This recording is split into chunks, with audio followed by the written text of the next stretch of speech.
우리 찬양을 들으면서 마음속에 살같이 부드러운 마음을 줄 것이오라는 말씀이 무슨 뜻인가를 다시 한번 생각하게 되었습니다. 성령의 가마에, 하늘의 가마에 아주 민감한 사람들을 의미합니다. 세미한 주의 음성이 아주 세밀하게 들릴지라도 우리 마음이 마치 전기가 충전되는 것처럼 쉽게 빨리 감항하는 사람들, 모처럼 우리 마음이 정말 살같이 부드러운 마음 되셔서 우리 하늘의 사물의 주님의 은혜에 아주 민감하여서 우리 안에 그분의 변화시키는 능력의 경험이 장애물이 없이 이루어지는 우리의 마음 되기를 간절히 바랍니다. 성경의 이름같이 누구든지 나를 믿는 자는 그 배에서 생수가 흘러나리라. 그 말의 의미인즉 그들이 받을 성령을 가리킵니다. 우리 옆에 생수의 샘이 흘러넘치고 있습니다.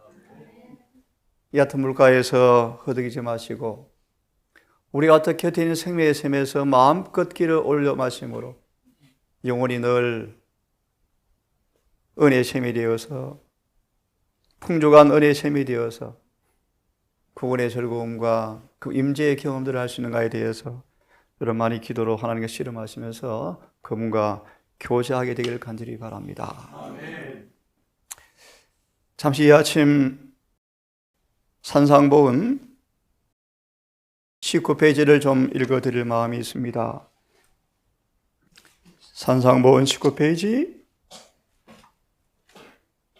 펴시면 제가 읽습니다. 우리 구주의 품성에 라는 말씀부터 읽습니다. 19페이지 우리 구주의 품성에 온전함을 깨달을 때 우리는 완전히 변화되어 그분과 같은 순결한 모습으로 새로워지고자 갈망하게 될 것이다. 드디어 의에 줄이고 목마른 마음이 시작이 되어진다고 말씀하시는 것이죠. 하나님에 대해서는 알면 알수록 품성에 대한 우리의 이상이 더욱더 높아지고 그리스도의 형상을 나타내고자 하는 열망이 더 강해질 것이다. 사람이 하나님을 찾아가서 나의 영혼이 잠잠히 하나님만 바라라 대저 나의 소망이 저로 쫓아나는도다 고 간절한 마음으로 말하게 될 때 하늘의 요소와 인간의 요소가 합해진다. 만일 그대가 마음 가운데 어떤 부족을 느낀다면, 느끼는 생각이 든다면, 또한 의에 줄이고 목마른 것 같은 생각이 든다면 이것은 틀림없이 분명히 그대의 마음에 성령의 선물을 통하여 그대 스스로 할 수 없는 것을 그들을 위해서 해 주시고자 그대의 마음에 역사하고 계신다는 증거이다. 우리는 그러므로 얕은 물가에서 해결하고자 애쓸 필요가 없다.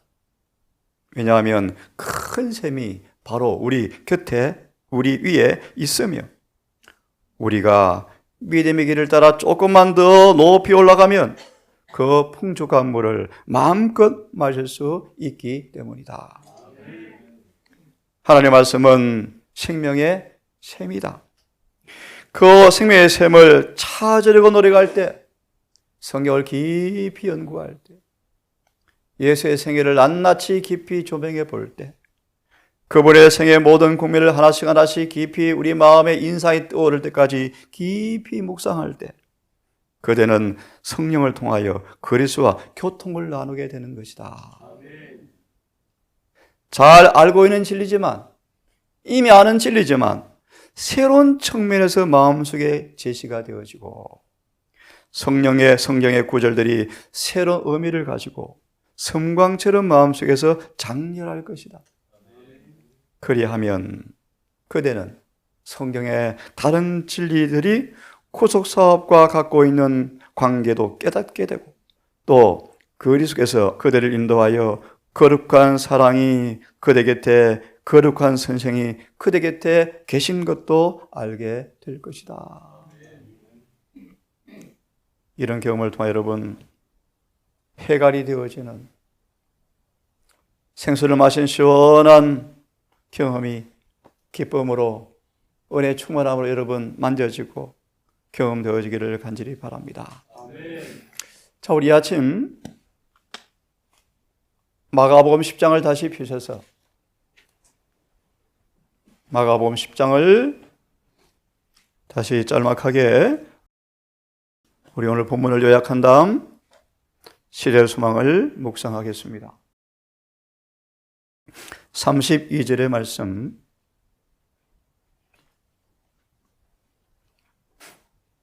예루살렘으로 올라가는 길에 예수께서 제자들 앞에 서서 가시는데 저희가 놀라고 쫓는 자들은 두려워하더라. 이에 다시 12 제자를 들이시고 자기의 당할 일을 일러 가라사대 인자가 예루살렘에 올라가느니 인자가 대제사장들과 서기관들에게 넘기움에 저희가 죽이기로 결단하고 이방인들에게 넘겨주겠고. 생략합니다. 36절, 너희에게 내가 무엇을 주기를 원하느냐? 37절, 주의 우편에 좌편에 있게 해 주십시오. 38절, 너희는 구하는 것이 무엇을 구하는지 참으로 알지 못하고 있구나. 쏟고 있구나. 너희는 내가 받는 침례를 받을 수 있느냐? 39절, 할 수 있나이다.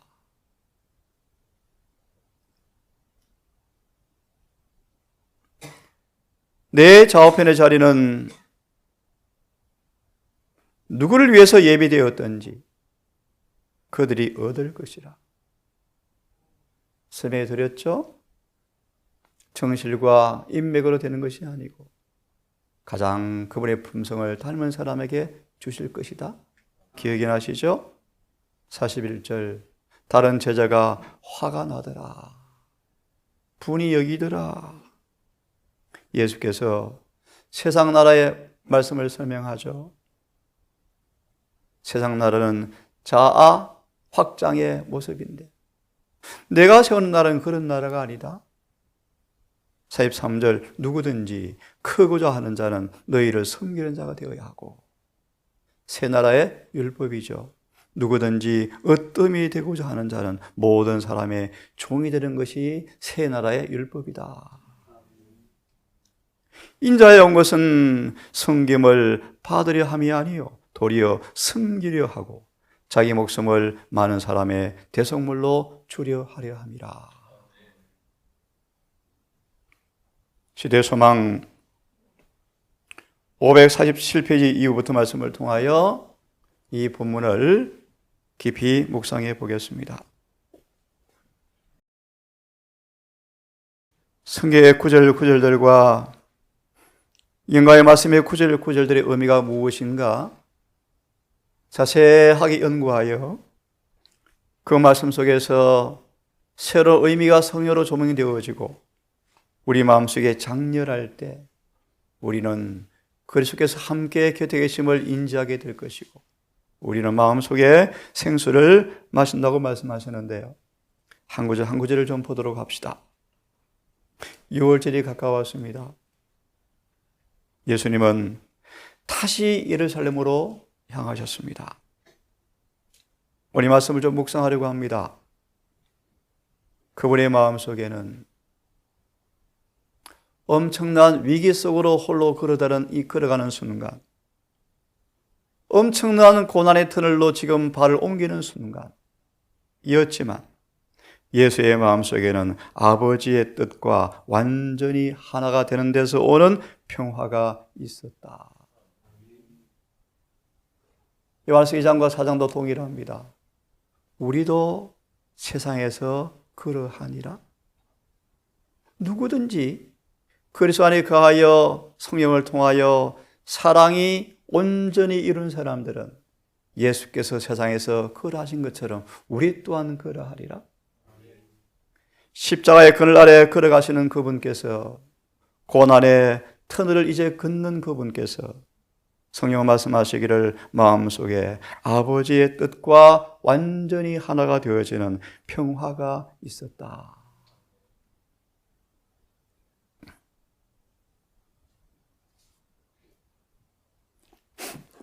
로마서 5장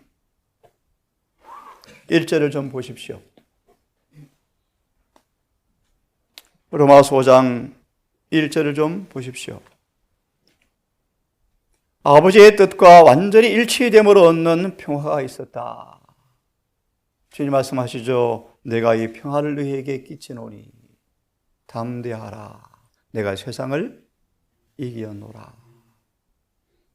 자아가 정복되지 못한 가운데서는 평화가 있을 수가 없다. 그죠? 우리 힘으로 우리 자아를 이길 수 없지만 전심을 다하여 주여 도와주소서라고 소리치면 광풍에 파도 있는 바다 속에서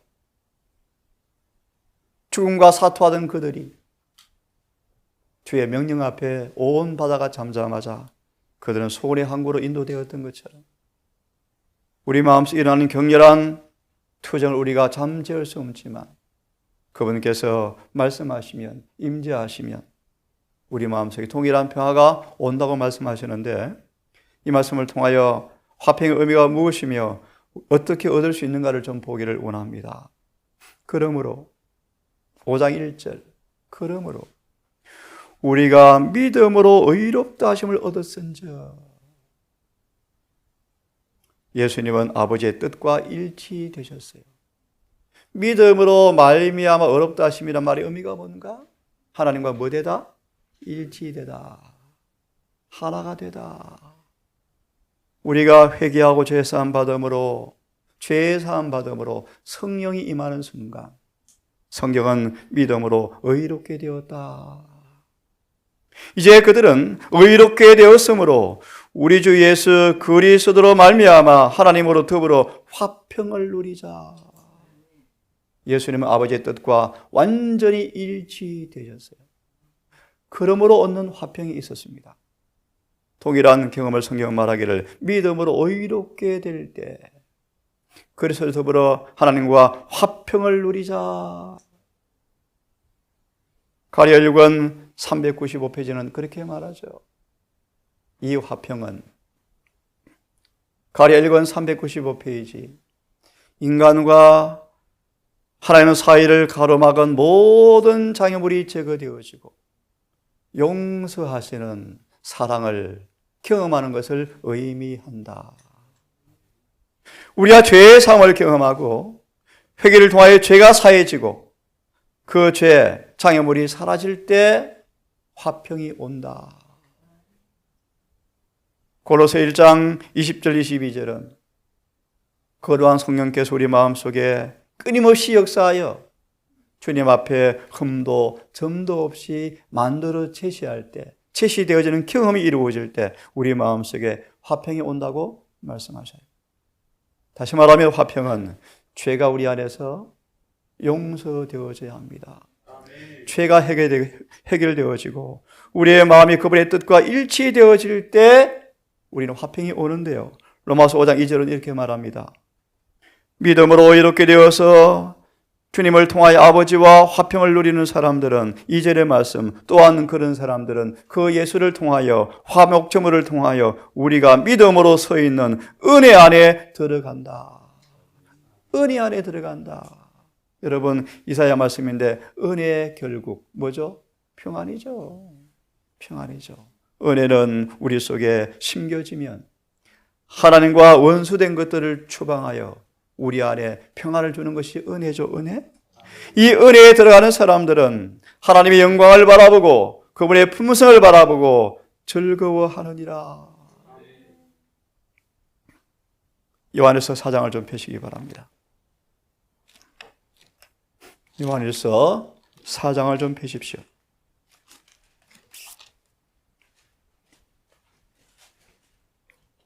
15절부터 제가 읽습니다.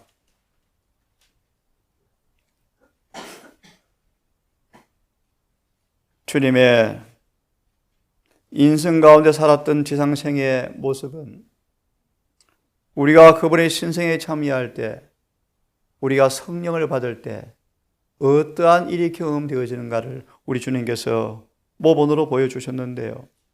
조금 전 말씀처럼 위기 앞에서는 그분의 모습이지만 그분은 평안하셨더라. 아버지의 뜻과 일치되었으므로 우리가 어떻게 일치되는가? 믿음으로 말미암아 의로워지면, 진정으로 죄를 뉘우치고 죄를 용서받으면 성령을 통하여 의롭게 될 때 화평이 온다고 말씀하시는데 그 의미를 다시 좀 보도록 합시다.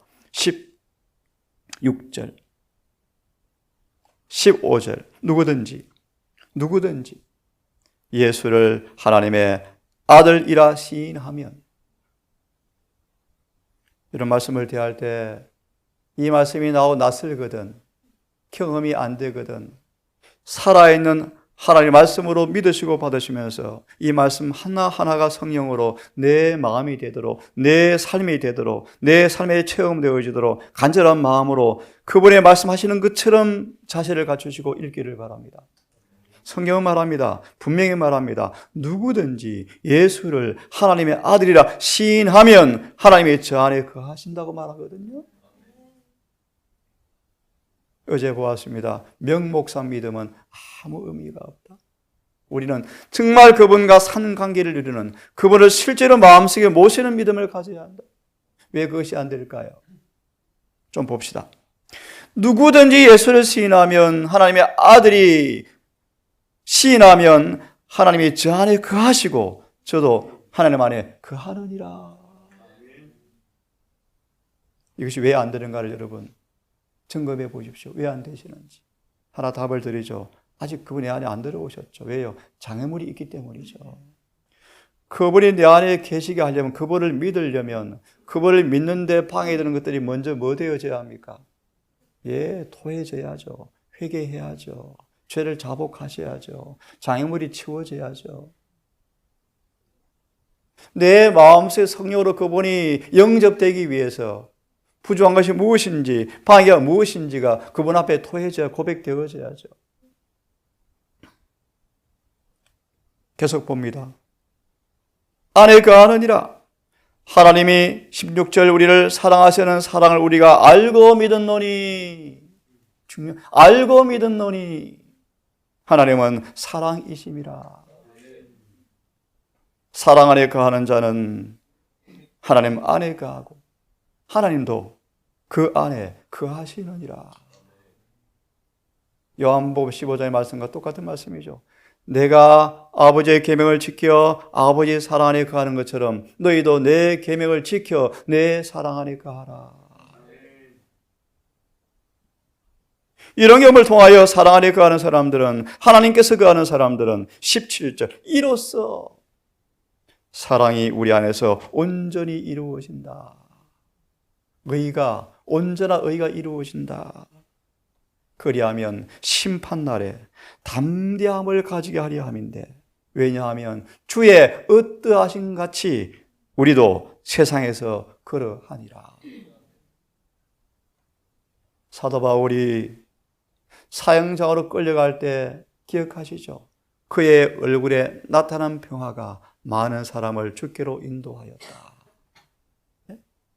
죄의 사함으로 믿음으로 의롭게 되어서 주님 안에 거함으로, 사랑에 거함으로 그 속에서 그분의 의가, 그분의 품성이, 율법이 이루어지는 사람들, 주님께서 세상에 계실 때 어떠한 것처럼, 화평하신 것처럼 그들도 세상에서 그러한 까닭은 사랑이 그들 속에서 온전히 이루어집니다. 19절. 우리가 그를 사랑함은 그가 먼저 우리를 사랑하셨습니다. 이 말씀에 여러분 아멘 되십니까? 우리를 어떻게 사랑하셨습니까? 사도 요한처럼 사랑이 여기 있습니다라는 고백을 여러분 이해하십니까? 하나 짚고 넘어가면 그의 불같은 성미를, 그분의 사랑이 그를 변화시켜서 구주와 같아지게 만들어 주었다. 나를 이렇게 뭐 하셨다? 사랑하셨다. 우리가 사랑 알고 믿었노니 하나님은 사랑이심이라. 우리가 그를 사랑하면 그가 먼저 우리를 사랑하셨습니다. 어떻게 사랑하셨는지 맞아 있습니다. 누구든지 하나님을 사랑하노라 하고 그 형제를 미워하면 이는 거짓말하는 자니 보는 바 그 형제를 사랑하지 아니하는 자는 보지 못하는 바 하나님을 사랑할 수가 없느니라. 우리가 이 계명을 주께 받았으니 하나님을 사랑하는 자는 또한 그 형제를 사랑하느니라. 누구든지 사랑 안에 가는 사람은, 그 사랑이 온전히 이루는 사람들은 심판날에 담대함인데 주님께서 세상에 거하신 것처럼 그들 또한 세상에서 거하리라. 그들 반복합니다. 자아가 살아있는 동안은 화평이 있을 수가 없다. 예수님은 자아가 죽으셨죠. 아버지께 전적으로 굴복하셨죠. 아버지와 일치되셨죠. 그러므로 화평하셨는데요. 고린도후서 5장을 좀 펴시면 이렇게 말씀하십니다. 고린도후서 5장입니다.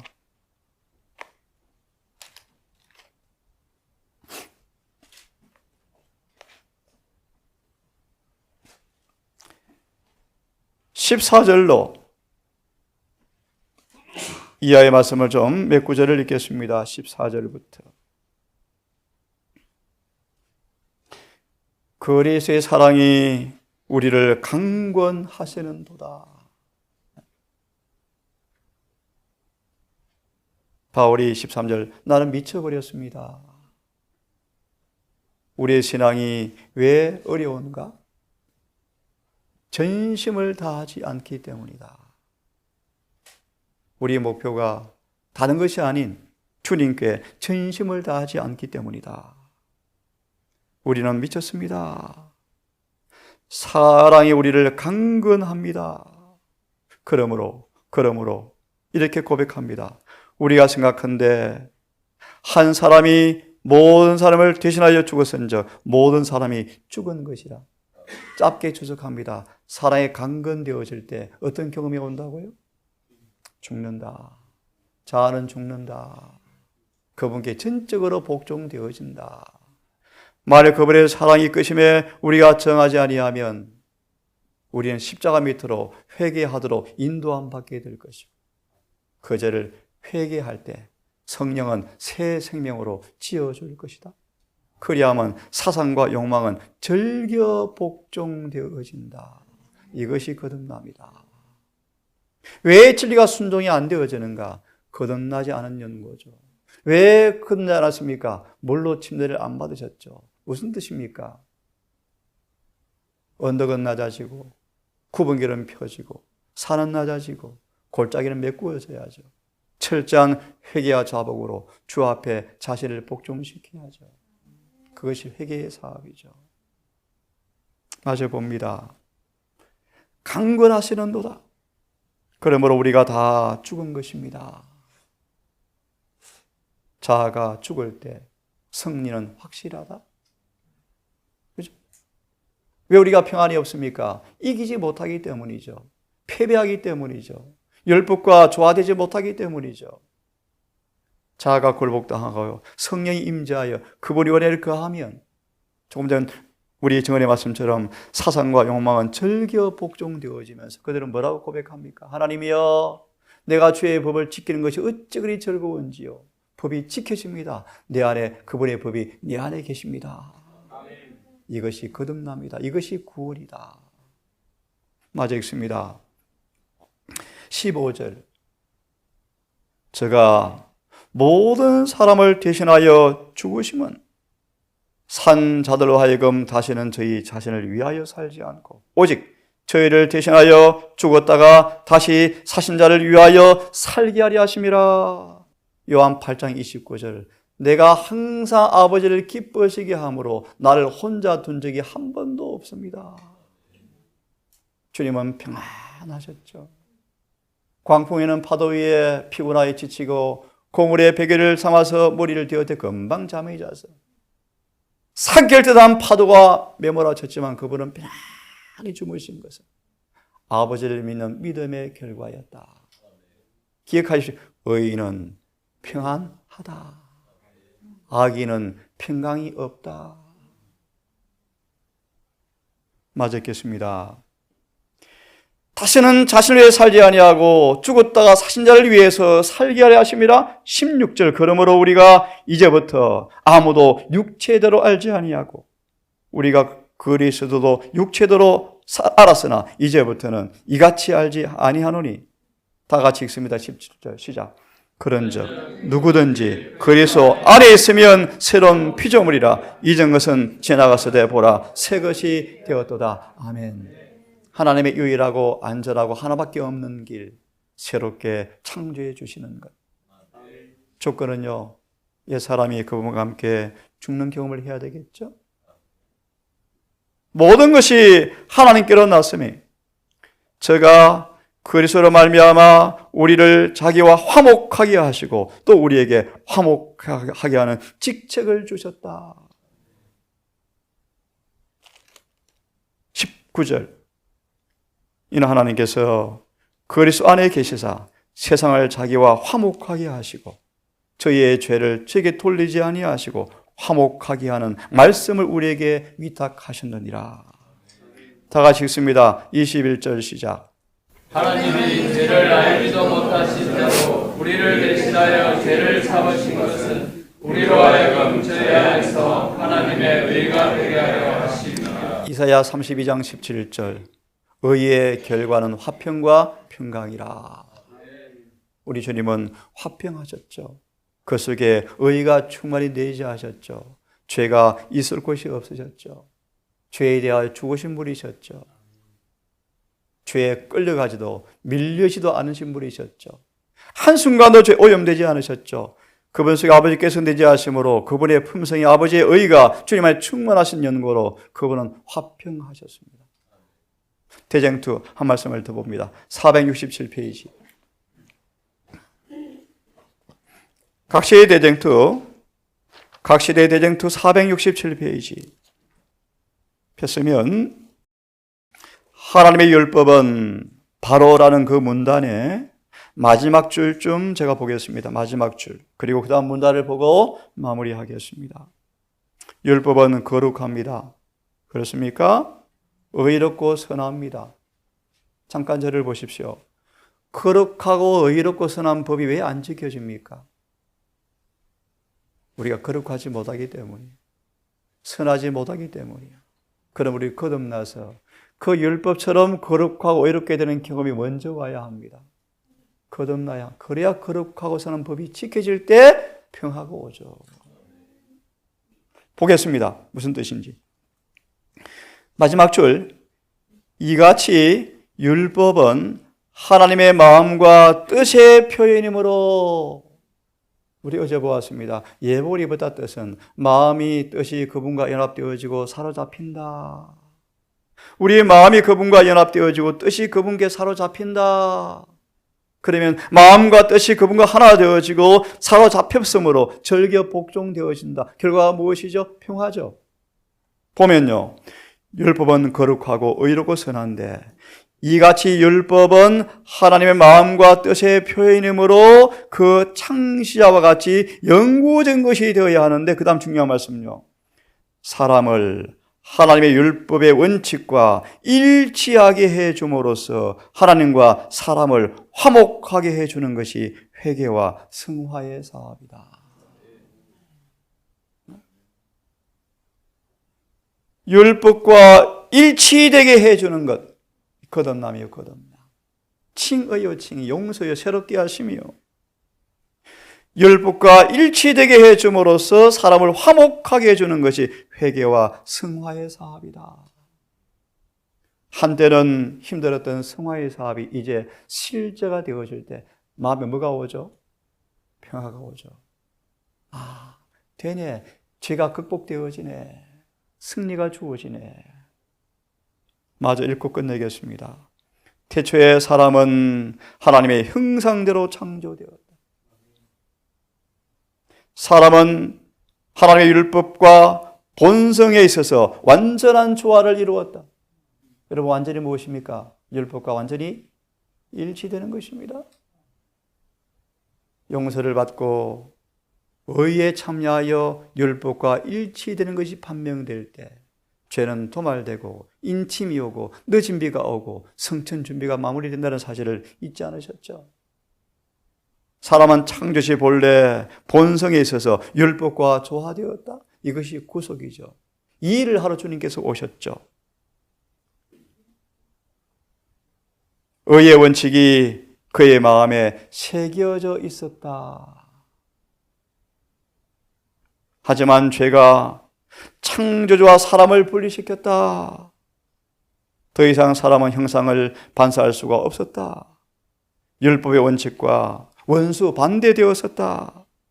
온 마음으로 그분의 법에 순복하기 원하지만 안 되었다고 말씀하시면서 마지막 부분요. 하나님이 세상을 이처럼 사랑하사 독생자를 왜 주셨습니까?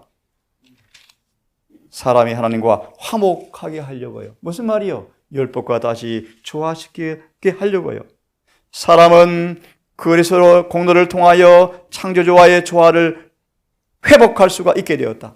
사람의 마음은 하나님의 은혜로 새로워져야 하고 위로부터 새 생명을 받아야 한다. 이와 같은 변화는 새로 나는 것인데, 거듭나는 것인데, 예수께서는 이 거듭남이 없이는 하나님 나라를 볼 수 없다고 말씀하셨다. 여러분, 오늘도 우리 주님처럼 아버지의 뜻에 온전히 복종하여서 그가 평화를 얻으신 것처럼 오늘 우리 주님께 바울처럼 사랑의 강건하신 은혜를 통하여 주님께 온 마음이 헌신되어짐으로 그분과 조화되어지고 일치되어지는 결과에서 오는 평화가 우리 마음에 동일하게 경험되어지기를 간절히 바랍니다.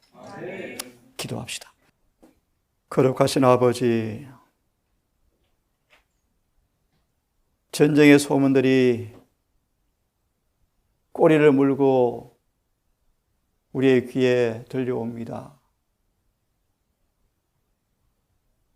아무도 부인할 수 없는 재림의 징조가 절박한 위기를 우리 앞에 경고해 주고 있습니다.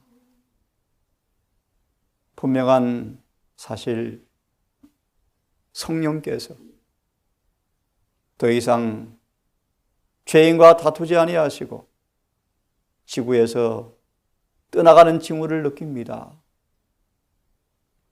우리 또한 생명의 샘물이 우리 곁에 있지만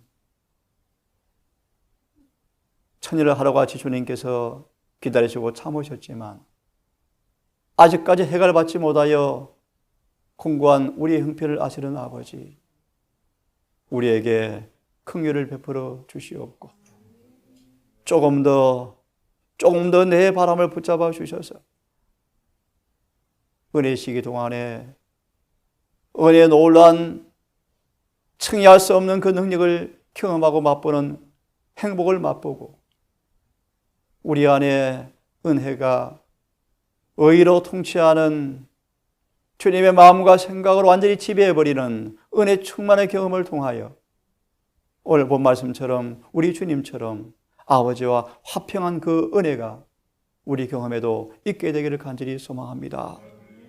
오 자비하신 아버지, 그 원인을 근본적으로 알기를 원합니다. 죄에 대해 죽는 경험이 무엇인가 알고 싶습니다.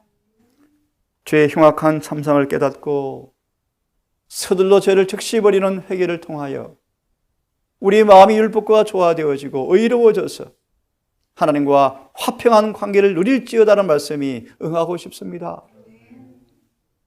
죽음 앞에서도 두려운 재난 앞에서도 산이 흔들려 바다에 빠지고 형용하여 바다가 넘치고 산들이 요동할지라도 의인들은 두려워하지 않는다고 말씀하셨습니다. 오 아버지, 이 의의를 우리에게 허락해 주시기를 간절히 원합니다. 올 한 달 살아가면서 바울처럼 강건하시는 사랑의 능력이 성령으로 우리 속에 주여 느껴지게 해주셔서 우리 자신이 기꺼이 비워지고 주 앞에 굴복되어지고 자아가 주님 앞에 삼켜짐으로 우리 안에 성령을 통하여 창조되어지는 그 의가 화평이 있게 해 주시옵소서. 주님을 맛보고 만지고 경험하며 선하심과 인자하심을 늘 맛보는 오늘 하루가 되게 하셔서 주 임재가 우리 곁에 머물고 성령께서 내재하시는 그 은혜를 통하여 구원의 생수가 배에서 터져나오는 행복한 자가 되게 해 주시옵소서.